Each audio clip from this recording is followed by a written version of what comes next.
الفنان الجميل أحمد عزمي حكى موقف حصل معاه، موقف جميل جدا في لقاء ليه قريب.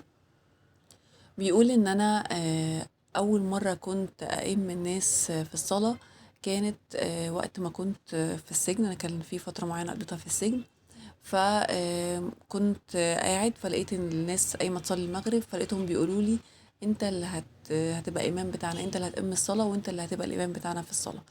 فانا قلت لهم انا ازاي؟ فراح اقول لأ، لازم انت اللي هتقوم الصلاه بتاعتنا.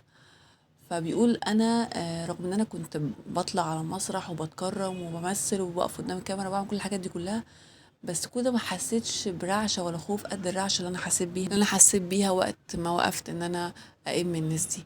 فقال كان فعلا جسمي كله اتنفض من جوه. وبعد كده بقيت بقى خلاص كل مرة بقى أنا اللي ببقى الإمام بتاعهم في الصلاة، وده كان إحساس جميل جدا، أو أحلى إحساس أنا حسيت بيه في حياتي. بيقول كده.